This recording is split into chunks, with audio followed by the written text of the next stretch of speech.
اعوذ باللہ من الشیطان الرجیم بسم اللہ الرحمن الرحیم لیس البر ان تولوا وجوہکم قبل المشرق والمغرب ولكن البر من آمن بالله واليوم الآخر والملائكة والكتاب والنبيين وآتى المال على حبه ذوي القربى واليتامى والمساكين وابن السبيل والسائلين وفي الرقاب وأقام الصلاة وآتى الزكاة والموفون بعهدهم إذا عاهدوا والصابرين في البأساء والضراء وحين البأس أولئك الذين صدقوا وأولئك هم المتقون۔ نہیں ہے نیکی یہ کہ تم پھیرو اپنے چہروں کو مشرق کی طرف یا مغرب کی طرف، ولیکن البر، اور لیکن نیک آدمی وہ ہے، من آمن باللہ، جو اللہ پر ایمان لائے، آخرت پر ایمان لائے، آخرت کے دن پر ایمان لائے، والملائکتی، اور فرشتوں پر، والکتابی، اور کتابوں پر، والنبیین، اور نبیوں پر ایمان لائے، وآت المال، اور وہ دے اپنے مال کو، علی حبہ، اللہ کی محبت پر، ذوی القربى، قرابت والوں کو، والیتامى، یتیموں کو، والمساکین، مسکینوں کو، وابن السبیل، وابن السبیل کا لفظی معنی راستے کے بیٹوں کو یعنی مسافروں کو، والسائلین، اور سوال کرنے والوں کو، وفی الرقاب، اور گردنوں کو آزاد کرانے میں، واقام الصلاۃ، اور نماز کی اقامت کرے، وآت الزکاۃ، اور زکوٰۃ کی ادائیگی کرے، والموفون بعہدہم اذا عاہدوا، اور وعدے کو پورا کرنے والے ہوں، والموفون، اور پورا کرنے والے ہوں، بعہدہم، اپنے وعدوں کو، اذا عاہدوا، جب وہ وعدہ کریں، والصابرین فی البأساء، اور صبر کرنے والے ہوں، فی البأساء، فی معنی میں، البأساء فقر میں صبر کرنے والے ہوں، والضراء، اور بیماری میں صبر کرنے والے ہوں، وحین البأس، اور جنگ کی حالت میں صبر کرنے والے ہوں، حین البأس، لڑائی کے وقت۔ اولئک الذین صدقوا، اللہ فرماتے ہیں یہی وہ لوگ ہیں جنہوں نے سچ بولا، واولئک هم المتقون، یہی متقی لوگ ہیں۔ قبلے کی تبدیلی کے بعد لوگوں نے اس کو ایمان کا مسئلہ بنا لیا کہ جو شخص اپنے قبلے کو تبدیل کرے گا اس کا ایمان تبدیل ہو گیا، وہ ایمان سے خارج ہو گیا، تو اس کا ایمان مکمل نہیں ہے، وہ مومن نہیں ہے، وہ نیک آدمی نہیں ہے۔ قبلہ تبدیل کرنا یہ نیکی کا عمل نہیں ہے۔ تو اللہ سبحانہ و تعالی نے فرمایا کہ قبلے کی طرف رخ کر کے پڑھنا نماز صرف یہی نیکی نہیں، لیس البر ان تولوا وجوہکم قبل المشرق والمغرب، تم یہی نیکی نہیں کہ تم مشرق کی طرف منہ کر کے نماز پڑھو یا مغرب کی طرف منہ کر کے نماز پڑھو، بلکہ نیکی کیا ہے؟ نیک آدمی کون ہے؟ فرمایا نیک آدمی وہ ہے جو اللہ پر ایمان لائے، آخرت کے دن پر ایمان لائے، فرشتوں پر ایمان لائے، کتابوں پر ایمان لائے، اور نبیوں پر ایمان لائے۔ یہاں اس کی اب صفات کا ذکر کیا جا رہا ہے اس نیک آدمی کا کہ جس کو ان صفات کا حامل ہونا چاہیے، یعنی اس کا ایمان اللہ پہ ہو، قیامت کے دن پر ہو، فرشتوں پر ہو، اللہ سبحانہ و تعالیٰ کے فرشتوں پر ایمان لاتا ہو کہ اللہ کے فرشتے اللہ کی مخلوق ہیں، برحق ہیں۔ اسی طرح کتابیں جو اللہ نے سابقہ کتابیں اتاری ان پر بھی ایمان لائے، اور جو کتابیں محمد صلی اللہ علیہ وسلم پر اللہ نے اتاری ان پر بھی ایمان لائے، اور پھر فرمایا والنبیین، اور نبیوں پر بھی ایمان لائے، جو نبی محمد صلی اللہ علیہ وسلم ہیں ان پر بھی، اور آپ سے پہلے جتنے بھی نبی اور رسول آ چکے ہیں ان پر بھی ایمان لائے۔ پھر اس کے مزید صفتوں کا ذکر کرتے ہوئے فرمایا کہ وہ اللہ کی محبت میں اپنا مال خرچ کرے، رشتہ داروں پر خرچ کرے، یتیموں پر خرچ کرے، مسکینوں پر خرچ کرے، اور مسافروں پر خرچ کرے، اور جو سوال کرنے والے ہیں اللہ کے نام کا ان پر بھی خرچ کرے، اور جو غلام ہیں غلاموں کو آزاد کرنے پر خرچ کرے۔ آج اگر کوئی ناحق قید و بند کی صعوبتیں برداشت کر رہا ہے تو اس کو آزاد کرانے میں، اس کو چھڑانے میں آج جو ہے خرچ کیا جائے۔ وَأَقَامَ الصَّلَاةَ، اور نماز کی اقامت کی جائے، زکوٰۃ کی ادائیگی کی جائے، اور جب وعدہ کیا جائے تو اس کو پورا کیا جائے، صبر کیا جائے۔ یہاں پر پھر اللہ سبحانہ و تعالیٰ نے اس پوری آیت کے اندر دین اسلام کی اہم اور بنیادی باتیں، عقیدے، اعمال، اخلاق اور کردار کے حوالے سے سب اہم باتیں اللہ نے اس آیت میں کی۔ صبر جو ہے وہ 3 جگہوں پر صبر کرنا بڑا مشکل ہو جاتا ہے۔ ایک اس وقت جب بندے کے اوپر تنگ دستی ہو، بندہ فقیر ہو، دوسرا اس وقت جب بندہ بیمار ہو، اور تیسرا اس وقت جب بندہ جنگ کی حالت میں ہو۔ تو اللہ نے تینوں موقعوں کا ذکر اسی ایک آیت میں کیا۔ وَالصَّابِرِينَ فِي الْبَأْسَاءِ وَالضَّرَّاءِ وَحِينَ الْبَأْسِ، فقر میں بھی صبر کرنے والے ہوں، بیماری میں بھی صبر کرنے والے ہوں، اسی طرح جنگ کے وقت بھی صبر کرنے والے ہوں۔ یہ 3 کنڈیشنیں ایسی ہیں کہ جس میں صبر کرنا مشکل ہو جاتا ہے۔ تو اللہ سبحانہ و تعالیٰ نے ان کا ذکر کر کے ایمان والوں کو یہ کہا کہ آپ جو ہے ان موقعوں پر صبر کریں، صبر کا دامن اپنے ہاتھ سے مت جانے دیں۔ اولئک الذین صدقوا، اللہ کہتے ہیں یہی لوگ ہیں جنہوں نے سچ بولا۔ صرف قبلے کے پیچھے پڑ جانا اور اعتراض کرنا مسلمانوں پر، ایمان والوں پر، یہ نیکی نہیں ہے۔ نیکی تو یہ ہے کہ ایمان لے آؤ اللہ پر، آخرت پر، نیک کام کرو، نماز کی اقامت کرو، زکوٰۃ کی ادائیگی کرو، محتاج و مسکینوں فقیروں پر خرچ کرو، صبر و تحمل کا مظاہرہ کرو۔ اللہ فرماتے ہیں اولئک الذین صدقوا، یہی وہ لوگ ہیں جنہوں نے سچ بولا اور یہی متقی لوگ ہیں۔ اگلی آیت میں ایک اہم فریضے کی طرف اللہ سبحانہ و تعالی اشارہ فرما رہے ہیں۔ فرمایا یا ایھا الذین آمنوا کتب علیکم القصاص فی القتل، اے ایمان والو تم پر مقتول میں برابری کو فرض کر دیا گیا۔ مقتولین فی القتل، قتلہ جو ہے یہ قتیل کی جمع، اور قتیل بمانے مقتول کے ہے، یعنی جس کو قتل کیا گیا ہو، جس کو قتل کیا گیا ہے اس میں برابری جو ہے، قصاص جو ہے وہ تم پر فرض کر دیا گیا۔ اب فرمایا قصاص کس انداز سے؟ الحر بالحر، آزاد بدلے آزاد کے، والعبد بالعبد، غلام بدلے غلام کے، والانثى بالانثى، اور عورت بدلے عورت کے۔ یعنی آزاد آدمی، ایک آزاد آدمی اگر کسی آزاد آدمی کو قتل کرتا ہے تو اس آزاد آدمی کو اس کے مقابلے میں قتل کیا جائے گا۔ زمانہ جاہلیت میں یہ تھا کہ لوگ اگر کسی ایک قبیلے کے بندے کو مرتے، مثال کے طور پر ایک قبیلے نے دوسرے قبیلے کے غلام کو مار دیا۔ اب جن کا غلام مرا انہوں نے کہا کہ جنہوں نے ہمارا غلام قتل کیا ہے، ہم ان کا ایک آزاد مرد اور ایک آزاد عورت، ہم 2 کو قتل کریں گے۔ تو اللہ سبحانہ و تعالیٰ نے اس سے منع کیا کہ جتنا انہوں نے قتل کیا اتنا ہی قتل کیا جائے۔ کتب علیکم القصاص فی القتل، مقتولین میں برابری کرنا تم پر فرض کر دیا گیا۔ یعنی جس کو ایک کو قتل کیا گیا تو اس کے مقابلے میں دوسری گروپ کی جانب سے اسی بندے کو قتل کیا جائے گا جو قتل کرنے والا ہے، نہ کہ اس کی جگہ کسی اور کو قتل کر دیا جائے۔ مقتول کا بدلہ قاتل سے ہی لیا جائے گا۔ قاتل کو چھوڑ کر اس کی برادری سے کسی اور کو قتل کر دیا جائے، ایسے نہیں ہوگا۔ فرمایا کتب علیکم القصاص فی القتل الحر بالحر والعبد بالعبد والانثى بالانثى۔ اب یہاں پہ ایک یہ بھی بات سوال سکتا ہے کہ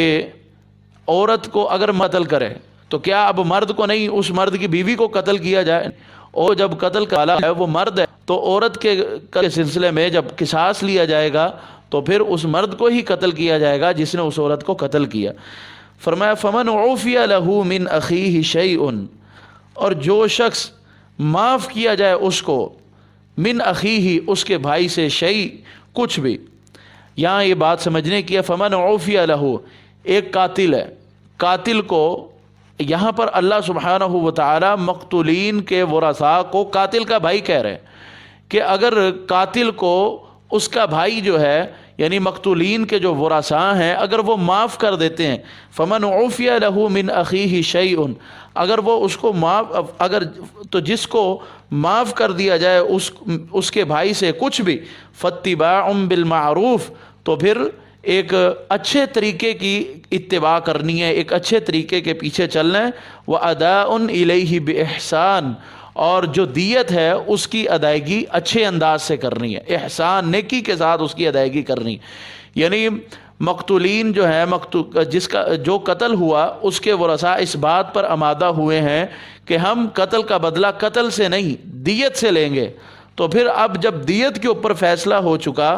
دیت کے اوپر جب فیصلہ ہو چکا ہے تو قاتل کو چاہیے کہ وہ بہترین انداز سے دیت کو ادا کرے۔ فاتباع بالمعروف واداء الیہ باحسان، اور پھر جب دیت کے اوپر فیصلہ ہو چکا ہے اب مقتولین کے ورثاء کا یہ حق نہیں بنتا کہ قاتل سے دیت لینے کے بعد اس کو پھر قتل کر دیں۔ فرمایا ذالک تخفیف من ربکم ورحمہ، یہ تمہارے رب کی طرف سے تخفیف ہے اور تم پر یہ رحمت ہے۔ یہ دیکھیں نا کہ پہلی شریعتوں میں پہلے جو امتیں تھیں ان پر قتل کا بدلہ قتل ہی تھا اور کوئی دوسرا راستہ نہیں تھا، لیکن اس شریعت میں اللہ سبحانہ و تعالی نے قتل کا بدلہ قتل کے ساتھ ساتھ دیت کا اہتمام کیا کہ اگر کسی نے کسی کو قتل کر دیا ہے اور وہ معافی کی صورت پیدا ہو جاتی ہے، وہ قتل کا بدلہ قتل سے نہیں لیتے، تو دوسرا جو طریقہ کار ہے وہ دیت کی صورت میں ہے کہ قاتل جو ہے مقتول کے ورثاء کو دیت ادا کریں گے۔ اللہ فرماتے ہیں ذالک تخفیف من ربکم ورحمہ، اور یہ دیت کو ادا کرنا یہ تمہارے رب کی طرف سے تخفیف ہے اور رحمت ہے۔ فمن اعتدی بعد ذلک، اور جس نے اس کے بعد زیادتی کی، فلہ عذاب علیم، اس کے لیے دردناک عذاب ہے۔ اب زیادتی کا کیا مطلب؟ یعنی اب فیصلہ ہوا کہ قاتل سے دیت لی جائے گی، اس کو قتل نہیں کیا جائے گا۔ اب مقتولین کے ورثاء نے قاتل سے دیت بھی وصول کر لی اور دیت وصول کرنے کے بعد قاتل کو قتل بھی کر دیا۔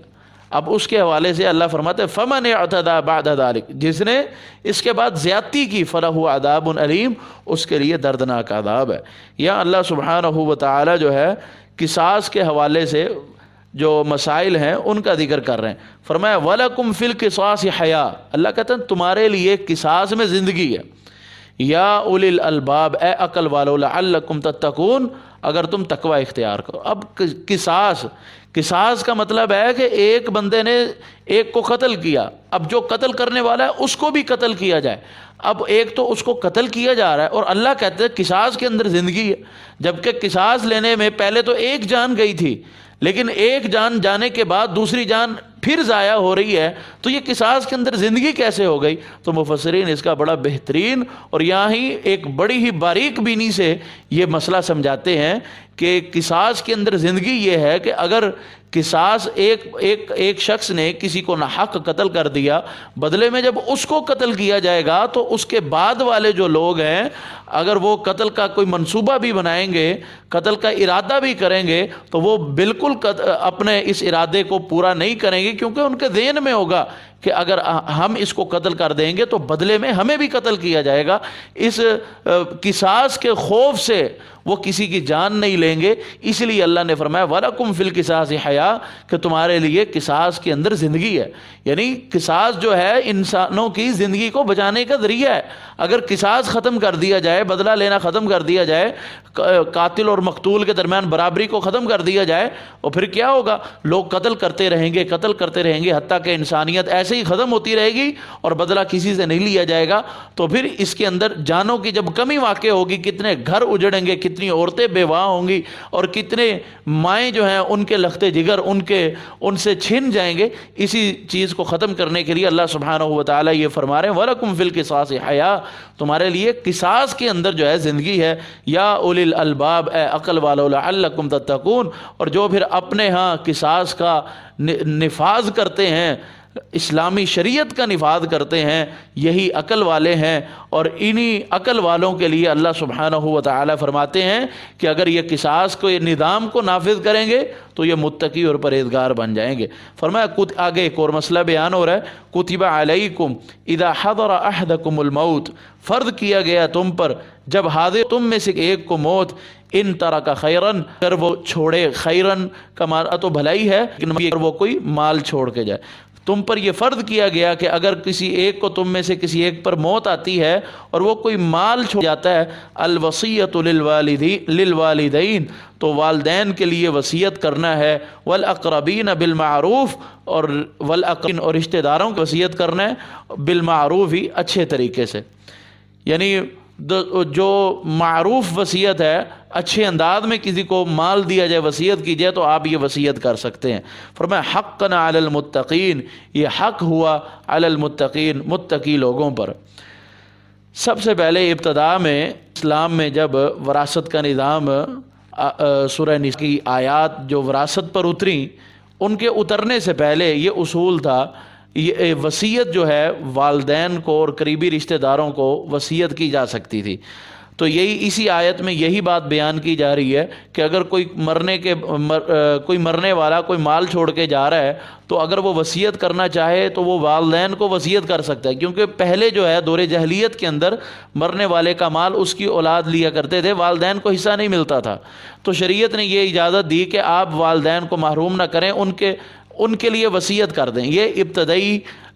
ابتدائی بات ہے کہ پہلے والدین کے لیے وصیت کرنا اللہ سبحانہ و تعالی نے جائز قرار دیا۔ پھر اس کے بعد باقاعدہ سورہ نساء کا وراثت کے نام کا ذکر ہوا، جو انشاءاللہ ہم چوتھے پارے میں جا کر پڑھیں گے۔ وہ ان کے لیے اصول بنائے گئے، ضابطے بنائے گئے، اور اس میں والدین کو بھی حصہ دیا گیا۔ جب والدین کا حصہ مقرر کر دیا گیا تو پھر والدین کے لیے وصیت نہیں ہے۔ اور رسول اللہ صلی اللہ علیہ وسلم نے فرمایا لا وصیۃ لوارث، جو وارث ہے، ایک بندے کا جو وارث ہے، وارث کے لیے وصیت کرنا یہ جائز نہیں۔ اب والدین چونکہ وراثت کے حقدار ہیں، اس لیے والدین کے حق میں وصیت نہیں کی جا سکتی، ان کو شریعت نے خود حصہ دے دی ہے۔ اب والدین اور ورثاء، یعنی جو ورثاء ہیں، ورثاء کے علاوہ اگر کوئی شخص کسی کو وصیت کرنا چاہے تو وہ ان کے حق میں وصیت کر سکتا ہے۔ اور وصیت بھی کسی کو اگر کی جائے تو 1/3 سے زیادہ کسی کو وصیت نہیں کی جا سکتی۔ مال کا تیسرا حصہ جو ہے اس سے زیادہ وصیت نہیں کی جا سکتی۔ اب اس حوالے سے آپ نے بتایا کہ تیسرے حصے کی وصیت کرنا یہ بھی بہت زیادہ ہے، لہذا وصیت جو ہے وہ اس سے کم کی جائے، لیکن اگر کوئی زیادہ وصیت کرنا چاہتا ہے تو وہ تیسرے حصے سے زیادہ کی وصیت نہ کرے۔ فرمایا فمن بدلہ بعد ما سمعہ فانما اثمہ علی الذین یبدلون، تو جو شخص اس وصیت کو بدل دے گا بعد اس کے کہ اس نے اس وصیت کو سنا، ایک شخص کو پتہ ہے کہ اس مرنے والے نے یہ وصیت کی ہے، وہ اس وصیت کا گواہ ہے، لیکن اس وصیت کے سننے کے بعد بھی اس وصیت کو بدل دیتا ہے، تو اللہ فرماتے ہیں فإنما اسمہ، تو اس وصیت کے بدلنے کا گناہ انہی لوگوں پر ہے جو اس کو تبدیل کریں گے۔ یعنی وصیت کو بدلنے کا گناہ جو ہے وہ ان لوگوں کے ذمے ٹھہرے گا جو اس وصیت کو تبدیل کرنے والے ہیں، کیونکہ کرنے والا وصیت کر کے کسی کو فمن بدلہ بعد ما فإنما اسمہ علی الذین یبدلون، تو جو شخص وصیت کو اس نے کے تبدیل کا، تو اس وصیت کو تبدیل کرنے کا گناہ جو اسی کے ذمہ ہے جو کو بدلے گا۔ اللہ سننے والا ہے، جاننے والا ہے، اللہ کو خوب علم ہے کہ کس نے وصیت نہیں کی، اور اس وصیت کو تبدیل کرنے والا ہے۔ آگے اللہ فرماتے ہیں تو جو شخص موسن وصیت والے سے دفن اس کے قائل ہونے سے او یا سے، یعنی اس سے ٹاکیت کا کسی طرفدار وصیت کر دے گا یا گناہ وصیت دے گا، فاصلح بینہم تو ان کے دان یعنی اصلاح، ان کی کس اصلاح جس کے لیے وصیت کی گئی، ان دونوں کو باقی اصلاح جائے۔ وصیت کرنے والا وصیت کر کے گیا، وہ ناحق وصیت تھی، لہذا صحیح معنوں میں جو وصیت دی ہے اس پورا کیا جائے۔ فاسمع، وہ اس میں اصلاح کے ساتھ دوسرے کا مسئلہ حل کر دیتے ہیں اور ایک دوسرے کو سمجھاتے ہیں، تو یہ وصیت کو تبدیل کرنا نہیں ہوگا، کیونکہ وصیت والا اس کی وصیت کر کے جا رہا ہے، وصیت گناہ کی وصیت ہے۔ مثال کے طور پر ایک شخص 1/3 سے یعنی تیسرے حصے سے زیادہ کی وصیت کر کے جا رہا ہے، تو پھر اس کی وصیت جو ہے وہ گناہ کی وصیت ہے، لہذا اتنا پورا کیا جائے گا جتنا شریعت نے اجازت دی ہے، جس سے شریعت نے منع کیا اس کو پورا نہیں کیا جائے گا۔ تو جس کو وصیت کی گئی اور جو ورثاء ہیں ان کو یہ بات سمجھائی جائے، تو اس میں اس مرنے والے کی جو وصیت میں بظاہراً جو تبدیلی نظر آ رہی ہے، اللہ کہتے ہیں اس کے اوپر کوئی گناہ نہیں، کیونکہ مرنے والے کی وصیت کی اصلاح کی گئی ہے۔ فرمایا ان اللہ غفور الرحیم، یقیناً اللہ بخشنے والا مہربان ہے۔ آگے اللہ سبحانہ و تعالیٰ پھر ایک حکم کی طرف اشارہ کر رہے ہیں۔ فرمایا یا ایھا الذین آمنوا، اے ایمان والو، کتب علیکم الصیام، تم پر روزے فرض کر دیے گئے، کما کتب علی الذین من قبلکم، جیسا تم سے پہلے لوگوں پر فرض کر دیے گئے تھے، لعلکم تتقون، اور روزے فرض کرنے کا مقصد یہ ہے کہ تم متقی اور پرہیزگار بن جاؤ۔ رسول اللہ صلی اللہ علیہ وسلم جب مدینہ تشریف لائے تو آپ جو ہے وہ عاشوراء کا اور اسی طرح ہر مہینے کے 3 روزے ایام بیض کے روزے رکھا کرتے تھے۔ تو آپ صلی اللہ علیہ وسلم پر مدینہ میں رمضان المبارک کے روزے فرض کر دیے گئے۔ اللہ فرماتے ہیں کہ تم پر روزے فرض کر دیے گئے جس طرح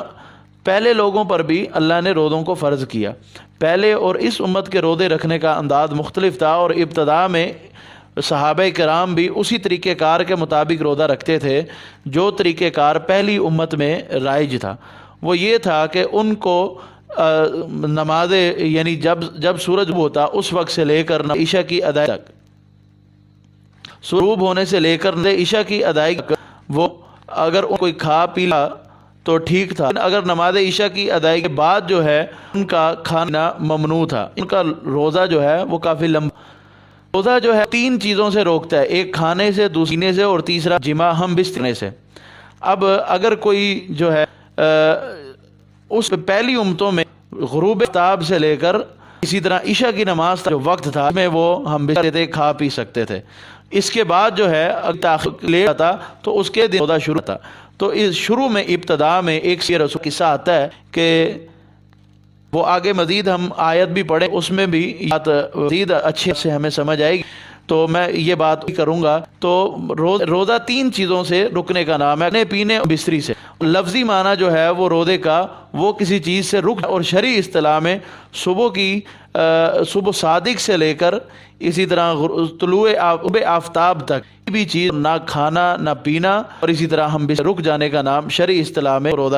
اللہ فرماتے ہیں علیکم الصیام، تم پر روزے کر دیے گئے جس طرح پہلی امتوں روزے فرض کیے تھے، لعلکم تتقون، اور روزے فرض کرنے کا مقصد یہ ہے کہ تم متقی بن جاؤ۔ روزہ انسان کو تقوی اور پرہیزگاری سکھاتا ہے۔ یا ممدودات، روزے گنتی کے ہیں، روزے جو ہے یہ چند گنتی کے دن ہے۔ فمن کان منکم مریضا، تو جو تم میں سے مریض ہو، او علی سفر، یا سفر میں ہو، فعدۃ من ایام اخر، تو گنتی کو پورا کرنا ہے دوسرے دنوں میں۔ وعلی الذین یطیقونہ، اور ان لوگوں پر جو روزہ رکھنے کی طاقت رکھتے ہیں، فدیۃ، فدیہ ہے، طعام مسکین، مسکین کا کھانا کھلانا۔ طعام مسکین، ایک مسکین کا کھانا کھلانا، یہ ایک روزے کا فدیہ۔ اب اس آیت میں یہ بات سمجھ آ رہی ہے، یطیقونہ ہو،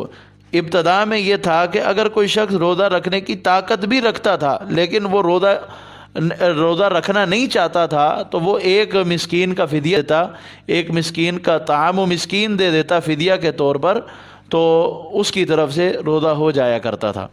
یہ ابتدا میں ایسے تھا۔ پھر آگے اسی اگلی آیت میں اللہ فرماتے ہیں فمن شہد منکم الشہر فلیصم، جو رمضان کے مہینے کو پالے فلیصم، تو اس کو چاہیے کہ وہ روزہ رکھے۔ یہاں پر یہ امر ہے کہ اس کے اوپر لازمی ہے کہ وہ روزہ رکھے۔ پھر یہ بات ختم ہو گئی کہ صرف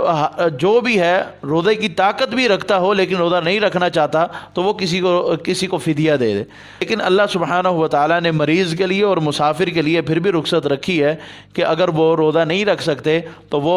دوسرے دنوں میں بھی گنتی پوری کر سکتے ہیں، اور مریض ایک ایسا مریض ہے جو دائمی ہے، مستقل مریض ہے، تو وہ اپنے روزوں کا فدیہ بھی دے سکتا ہے۔ اسی طرح دودھ پلانے والی عورت اور اسی طرح حمل والی عورت ہے، وہ بھی اگر روزہ نہیں رکھنا چاہتی تو وہ بھی اپنے روزے کا فدیہ دے سکتی ہے۔ وعلی الذین یطیقونہ، اور وہ ان لوگوں پر جو روزے کی طاقت رکھتے ہیں فدیہ ہے طعام مسکین، مسکین کو کھانا کھلانا۔ فمن تطوع خیرا فہو خیر اللہ، اور جو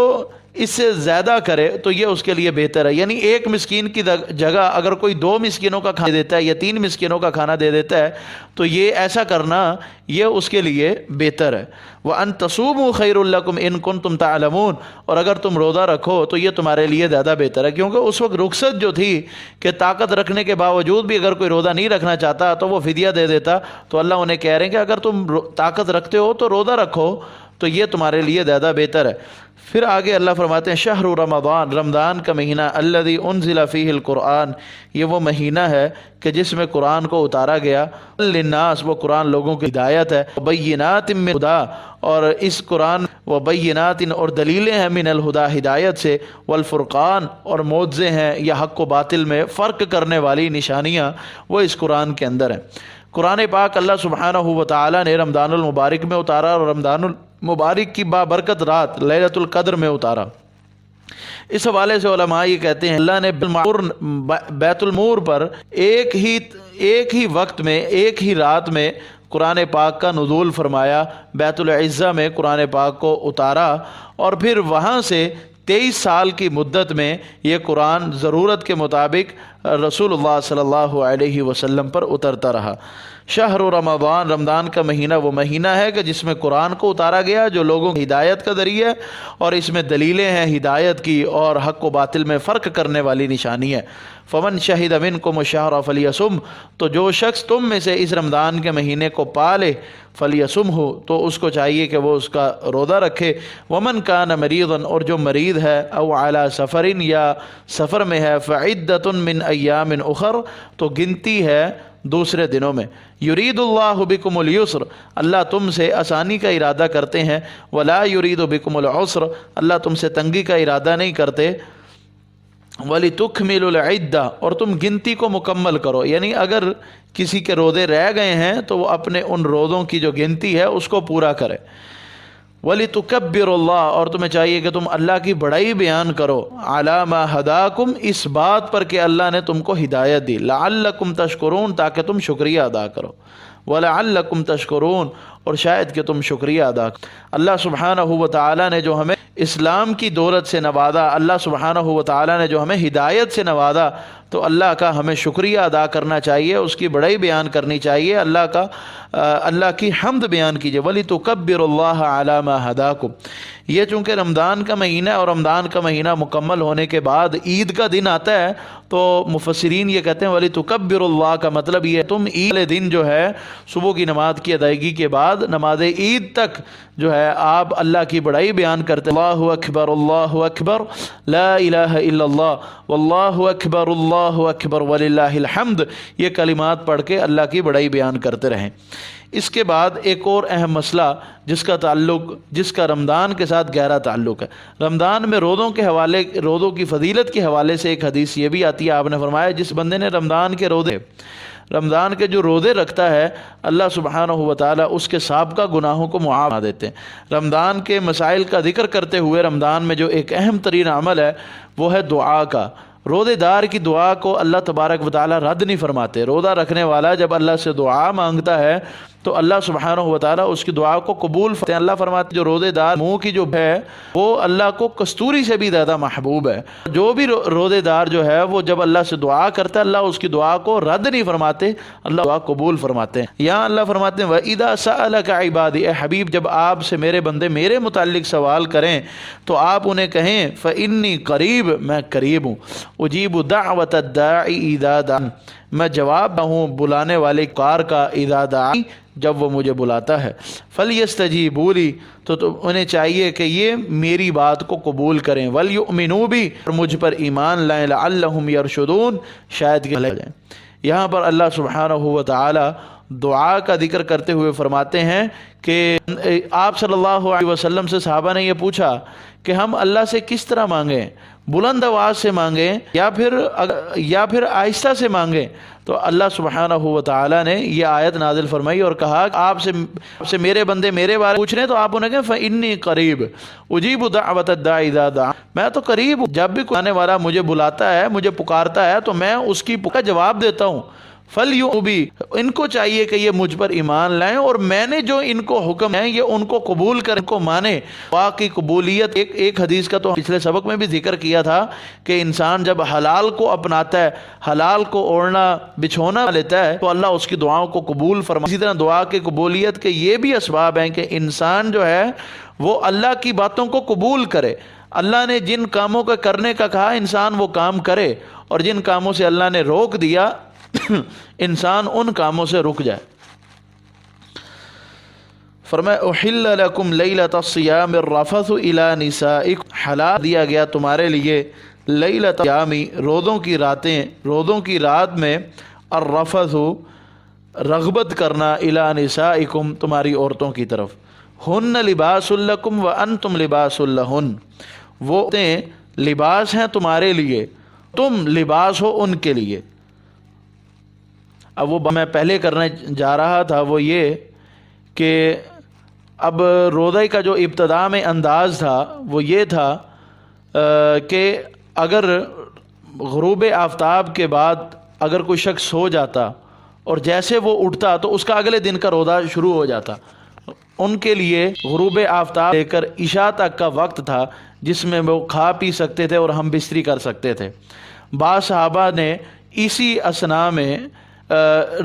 روزے کو افطار کرنے کے بعد یعنی جب عشاء کا وقت ہو جاتا اور اس کے بعد انہوں نے اپنی بیویوں سے ہم بستری کی۔ اسی طرح ایک وہ بھی صحابی تھا کہ جب اس کی بیوی نے اسے روزے کی افطار کے وقت کہا کہ کیا آپ نے اس نے اپنی بیوی سے پوچھا کہ کیا کھانے کے لیے کچھ ہے، تو اس نے کہا کہ گھر میں تو کچھ نہیں، میں پڑوسی سے کچھ لے کر آتی ہوں۔ وہ لینے کے لیے جاتی ہے اور جب گھر آتی ہے تو دیکھتی ہے کہ اس کا خاوند سویا ہوا ہوتا ہے اور بڑی وہ پریشان ہوتی ہے کہ یہ سارا دن تھکا ہوا آیا ہے اور اب افطاری میں بھی اس نے کچھ نہیں کھایا، اب یہ سو گیا تو اس کے اگلے دن کا روزہ شروع ہو گیا۔ اور ہوا یہ کہ جب وہ اگلے دن دوبارہ وہ مزدوری اور کام پہ وہ گیا تو وہ بے ہوش ہو گیا۔ رسول اللہ صلی اللہ علیہ وسلم کو جب اس بات کا پتہ چلا تو اللہ سبحانہ و تعالی نے یہ آیت اتاری، فرمایا تمہارے لیے روزوں کی رات جو ہے اس میں اپنی بیوی کی طرف رغبت کرنا یہ بھی تمہارے لیے حلال کر دیا گیا۔ پھر یہاں ایک بات سمجھائی، ہن لباس لکم وانتم لباس لہن، وہ عورتیں تمہارے لیے لباس ہیں اور تم ان کے لیے لباس ہو۔ علم اللہ، اللہ نے جانا، انکم یقیناً تم، کنتم تختانون انفسکم، تم خیانت کرتے تھے اپنے نفسوں کی، فتاب علیکم، تو اللہ نے تمہاری توبہ کو قبول کیا، وعفا عنکم، اور اللہ نے تم سے درگزر کیا۔ یعنی کہ جنہوں نے عشاء کے بعد، جبکہ عشاء کے بعد بیوی کے پاس جانا ممنوع تھا، کھانا پینا ممنوع تھا، جن سے یہ کام ہو گیا تو اللہ سبحانہ و تعالی نے ان کو معاف کر دیا۔ یہ فرمایا فالآن باشروہن، تو اب تم ان سے مباشرت کرو۔ یعنی مباشرت کا جزئی معنی ہے یہ کہ چمڑے کے ساتھ چمڑے کو ملانا، اور اصطلاحی معنی یہ کہ بیوی سے ہم بستری کرنا۔ فالآن باشروہن وابتغوا ما کتب اللہ لکم، اب تم ان سے مباشرت کرو اور ڈھونڈو جو اللہ نے تمہارے لیے لکھ دیا، یعنی جو اولاد تمہارے لیے اللہ نے لکھ دی ہے وہ اللہ تمہیں اس اولاد سے نوازے۔ وَكُلُوا وَاشْرَبُوا، اور کھاؤ اور پیو، حَتَّى يَتَبَيَّنَ لَكُمُ الْخَيْطُ الْأَبْيَضُ مِنَ الْخَيْطِ الْأَسْوَدِ مِنَ الْفَجْرِ، یہاں تک کہ واضح ہو جائے تمہارے لیے الخیط الابیض، سفید دھاگا، من الخیط الاسود، کالے دھاگے سے، من الفجر، فجر سے۔ اس آیت کا مطلب یعنی جو ان کو دو پریشانیاں تھیں اللہ سبحانہ و تعالیٰ نے ان دونوں کو حل کر دیا۔ پہلے تو یہ سو جاتے تو ان کا کھانا پینا بند ہو جاتا، اگلے دن کا روزہ شروع ہو جاتا، تو اللہ نے یہ کہا کہ صبح صادق سے لے کر جب تک صبح صادق طلوع نہیں ہو جاتی، صبح یعنی سفید دھاگے سے مراد صبح کاذب ہے اور کالے دھاگے سے مراد صبح صادق ہے۔ یعنی سفید دھاگے سے جب تک کالا دھاگا واضح نہیں ہو جاتا تب تک تم کھاؤ پیو، صبح کاذب سے کے بعد جب تک صبح صادق طلوع نہیں ہو جاتی تب تک تم کھاؤ پیو، اور پھر کب تک کھانا ہے؟ ثم اتموا الصیام الی اللیل، پھر تم اپنے روزے کو رات تک پورا کرو، یعنی جب سورج غروب ہو تو اس وقت تک جو ہے تم اپنے روزے کو پورا کرو۔ صبح صادق تک کھانا پینا ہے، اس کے بعد کھانے پینے سے رک جانا ہے، اور پھر جب تک سورج غروب نہیں ہو جاتا تب تک کچھ نہیں کھانا، اور اس کے بعد جب سورج غروب ہو جائے پھر کھاؤ پیو، اور صبح صادق تک تم کھاتے رہو۔ یہ پھر اللہ سبحانہ و تعالیٰ نے مسلمانوں کے لیے آسانی کی، اور پھر اس کے ساتھ ایک اور مسئلہ بیان کیا، وَلَا تُبَاشِرُوهُنَّ، اور تم ان عورتوں سے مباشرت نہ کرو، وَأَنْتُمْ عَاكِفُونَ فِي الْمَسَاجِدِ، جب تم مسجدوں میں اعتکاف بیٹھے ہوئے ہو۔ رمضان المبارک کا ایک مسئلہ اعتکاف کا بھی ہے، تو اللہ سبحانہ و تعالیٰ نے اس کا بھی ذکر کر دیا کہ اعتکاف کی حالت میں بیوی سے مباشرت اختیار نہیں کرنی۔ بیوی اگر کوئی کام کرنے کے لیے آئے کسی بھی کام کی غرض سے تو وہ آ سکتی ہے، لیکن مباشرت کرنا اس سے اسلام نے منع کر دی۔ تلک حدود اللہ، اللہ فرماتے ہیں یہ اللہ کی حدیں ہیں، فلا تقربوها، تم ان کے قریب نہ جاؤ۔ کذالک یبین اللہ، اسی طرح اللہ بیان کرتا ہے آیات ہی، اپنی آیات، للناس، لوگوں کے لیے، لعلہم یتقون، تاکہ وہ متقی بن جائیں۔ فرمایا ولا تأکلوا اموالکم بینکم بالباطل، تم آپس میں ایک دوسرے کے مال باطل طریقے کے ساتھ نہ کھاؤ، یعنی نہ حق کسی کا پیسہ لوٹتے ہوئے، کسی کو تنگ کرتے ہوئے، جان کرتے ہوئے کسی کا مال نہ لوٹو، کسی کا پیسہ تم نہ کھاؤ، کسی کی دولت ہڑپ کرو۔ وَتُدْلِهَا الْحُكَّامَ، اور مت کھینچو ان کو، ان کی اس دولت کو حکام کی طرف، یعنی جن کے پاس سلطہ ہے، جن کے پاس پاور ہے، ان کی طرف اس کی دولت کو نہ کھینچ کے جاؤ۔ لِتَأْكُلُوا فَرِيقًا مِّنْ أَمْوَالِ النَّاسِ، تاکہ ایک گروہ لوگوں کے مالوں سے کھائے۔ یعنی بعض اوقات لوگ پریشر ڈال کے، حکومتی کرندوں کو بیچ میں ڈال کے لوگوں کا مال لوٹنے کی کوشش کرتے ہیں، تو اللہ فرماتے ہیں ایسا بھی مت کرو۔ لِتَأْكُلُوا فَرِيقًا مِّنْ أَمْوَالِ النَّاسِ بِالْإِثْمِ وَأَنْتُمْ تَعْلَمُونَ، یعنی تم ایک گروہ تم میں سے لوگوں کا مال کھاتا ہے گناہ کے ساتھ، جبکہ تم جانتے ہو، تو یعنی تمہیں پتہ ہوتا ہے کہ اس انداز سے مال کھانا نہ حق ہے، گناہ کا کام ہے، لیکن تم پھر بھی ان کے مال کھاتے ہو۔ پچھلی آیت میں ایک اہم بات جو یہ ہے، جس کا ہمارے معاشرے کے ساتھ بڑا ہی گہرا لنک ہے، وہ ہے ہن لباس لکم وانتم لباس لہن، وہ عورتیں جو ہیں وہ تمہارے لیے لباس ہیں، وَأَنْتُمْ لِبَاسٌ لَهُنْ، اور تم ان عورتوں کے لیے لباس ہو۔ یہ آیت جو ہے، اگر ایک میاں بیوی اگر اس آیت کے معنی اور مفہوم کو اچھے انداز سے سمجھ لیتے ہیں تو ان کے درمیان جو جھگڑا ہے وہ کافی حد تک ختم ہو سکتا ہے۔ بہرحال یہ مسئلہ کیا ہے، یہ دیکھیں لباس کس کو کہتے ہیں؟ لباس جو ہے وہ انسان کے جسم کو ڈھانپتا ہے۔ انسان کے جسم میں اگر کوئی عیب ہے، کوئی ایسی چیز جو چھپی ہوئی ہے، جو لوگوں کو نظر نہیں آ رہی، لیکن جو انسان کا لباس ہے وہ اس کے جسم کے اس عیب کو چھپا دیتا ہے۔ بڑی گہرے انداز سے اللہ نے تشبیہ دے کے لوگوں کو سمجھایا کہ یہ میاں بیوی یہ ایک دوسرے کا لباس ہیں۔ اللہ فرماتے ہیں وہ عورتیں تمہارا لباس ہیں اور تم ان عورتوں کے لباس ہو۔ مرد یہ تو سمجھتا ہے کہ میری بیوی جو ہے، میری کوئی بھی بات، میں جو بھی اپنی بیوی کو کہوں وہ کسی کو نہ کرے،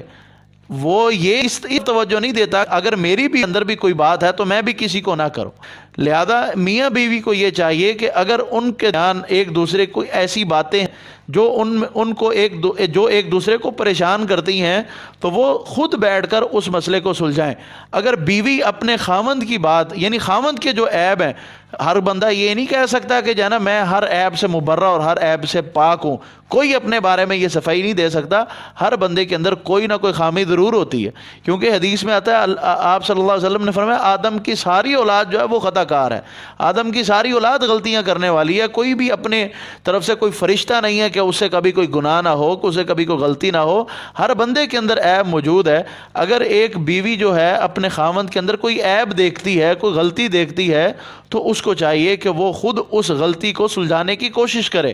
اس غلطی کا ذکر کسی اور سے نہ کرے۔ اگر وہ کسی اور سے کرے گی تو وہ اپنے خاوند کا ایک عیب جو ہے وہ اس کو واضح کر رہی ہے، اس کو ظاہر کر رہی ہے۔ ہن لباس لکم وانتم لباس لہن کا مطلب یہ ہے کہ دونوں ایک دوسرے کے عیوب کی پردہ پوشی کریں، ایک دوسرے کے عیب چھپائیں۔ مرد جو ہے وہ اپنی بیوی کے اندر کوئی عیب دیکھتا ہے تو وہ فوراً اپنے ماں باپ، بہن بھائی، رشتہ دار سب کو اور دوستوں میں سب کو بتا رہا ہوتا ہے کہ میری بیوی ایسے ایسے ایسے۔ بیوی اگر اپنے خاوند کے اندر کوئی کمی کوتاہی دیکھے تو وہ جا کے پھر ارد گرد سب کو بتا رہی ہوتی ہے کہ میرا خاوند ایسے ایسے ایسے۔ اب معاشرے والوں کے ذہن میں اس کے خاوند کے خلاف آوازیں اور اس کے خاوند کے خلاف باتیں پیدا ہونا شروع ہو جاتی ہیں، اور پھر ادھر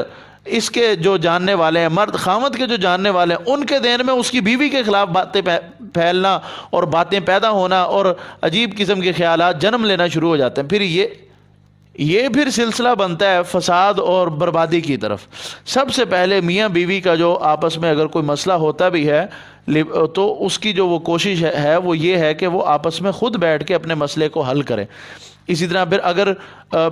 خاوند کو طریقے بتائے اللہ سبحانہ و تعالیٰ سورہ نساء کے اندر، جو ہم آگے جا کے پڑھیں گے انشاءاللہ، پھر اس کی وضاحت پھر ہم وہیں جا کر کریں گے۔ یہاں صرف اتنی بات سمجھ لی جائے، ہن لباس لکم وانتم لباس لہن،